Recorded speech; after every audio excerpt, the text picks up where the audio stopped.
This is Channel 25 WVTT Olean. Now, from the Twin Tiers' biggest broadcast news operation, this is the 6 o'clock report with Jeff Andrulonis and Alexa Olson. Listen on News Radio 96.7 WVTT or watch on News Channel 25 WVTT television. WVTT proudly presents the 6 o'clock report. Good evening, I'm Alexa Olson. And I'm Jeff Andrulonis. Good evening. The big story tonight on the 6 o'clock report. WVTT is continuing to investigate the drowning of a woman a little over a week ago in the Kinzua Reservoir in McKean County. For the latest, let's go live to the WVTT digital newsroom where our Valerie Tysaner joins us live. Valerie, what have you found out tonight?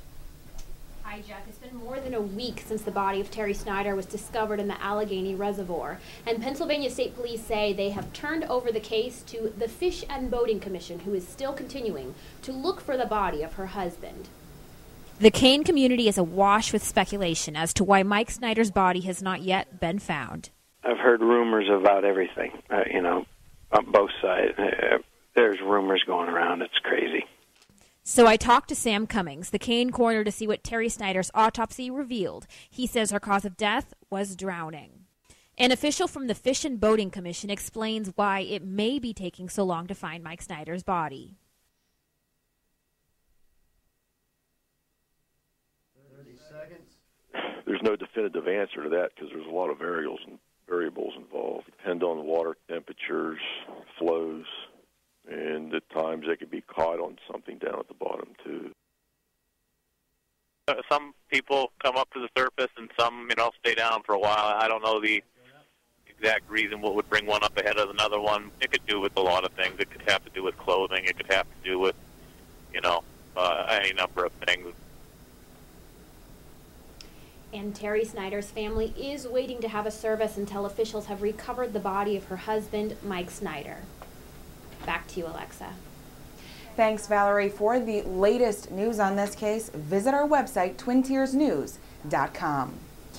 The parents of a Bills fan who mysteriously died last week are searching for answers. Answers they say are critical to finding out how their son died after being ejected from a Buffalo Bills game. The body of 26-year-old David Gherkin Jr. was found lying in a creek outside Ralph Wilson Stadium after last Thursday night's game against the Miami Dolphins. According to sources closest to the victim, the security patrol, all ejections must be recorded with the reasons why the person was asked to leave the game, but Gherkin's parents say they haven't heard the specific reason why their son was asked to leave, despite making countless attempts to find answers.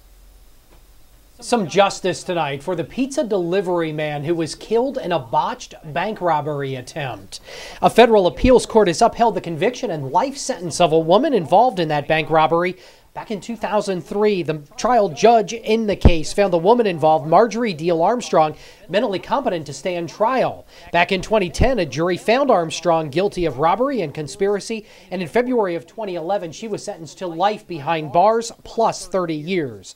The delivery man, Brian Wells, was killed when a bomb locked to his neck exploded after the robbery. A convicted felon who was already serving time behind bars will have another conviction added to his record. Brendan Byrne tried to hire a hitman while serving time for rape at the Gowanda Correctional Facility. That hitman turned out to be an undercover cop who tacked on 25 years for conspiracy to his current sentence of 3 years. Byrne admitted that he tried paying someone $10,000 to kill one of his victims. Alexa, 2 fires in the Twin Tiers today. The first happened in Bradford County at Howie's Pizza and Subs in Sayre, Pennsylvania.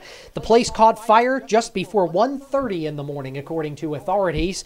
No one was hurt, but the cause of that fire is still under investigation. Meanwhile, in Chautauqua County, shortly after 8 this morning, multiple fire companies responding to a fire in Sinclairville. That fire also under investigation. For the latest, visit our website, twintiersnews.com. Well, Jeff, a new state grant is being awarded to the Pennsylvania Prison Society to help fund a program called Philly Renew. Pennsylvania Senator Anthony Williams presented the $50,000 grant to the agency to help reinstate an 8-week program in which ex-offenders receive the help they need to re-enter society. The program helps ex-cons get psychological help, drug and alcohol treatment, and educational opportunities. But it was last year that the funding for the program was cut, placing the burden on keeping the program going on volunteers.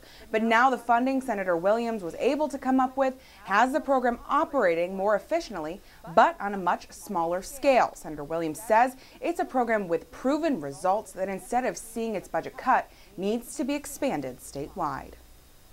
As the winter and holiday travel seasons approach, the Pennsylvania Department of Transportation, known as PennDOT, wants you to know they have 5,400 operators and over 2,000 trucks ready to do battle with Old Man Winter.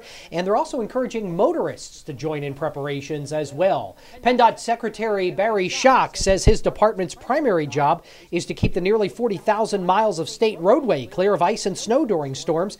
He added getting through winter is a shared responsibility between PennDOT and drivers, so he's encouraging motorists to make sure they're ready for whatever Mother Nature throws at them this holiday season.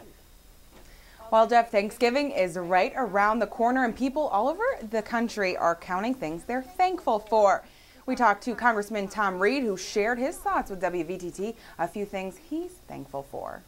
I am very optimistic about the future. I am thankful every day to have an opportunity to be a member of Congress representing, in my opinion, the best area of the nation. And we will continue to do work in Washington to represent this area in a vigorous and proud manner.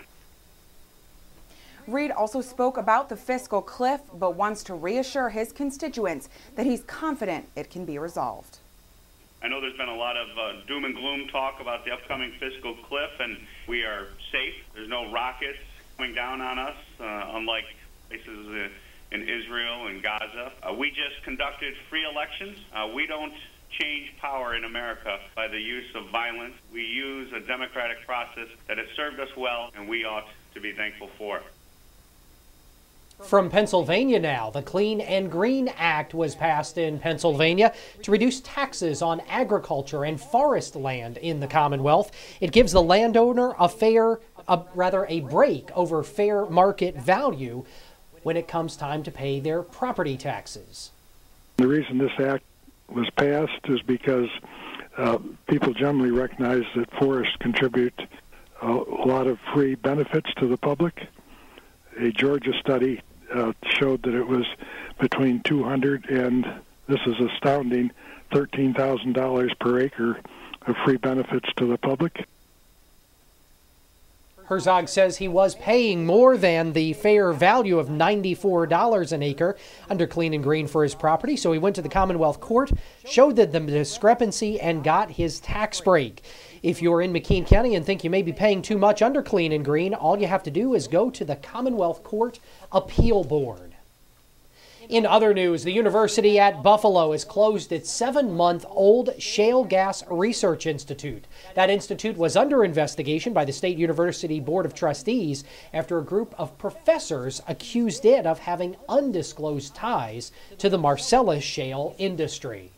Still to come on the 6 o'clock report, our first look at weather, our global news update including the latest news out of Israel, and a look at the big board, all coming up here on the 6 o'clock report on News Channel 25 WVTT.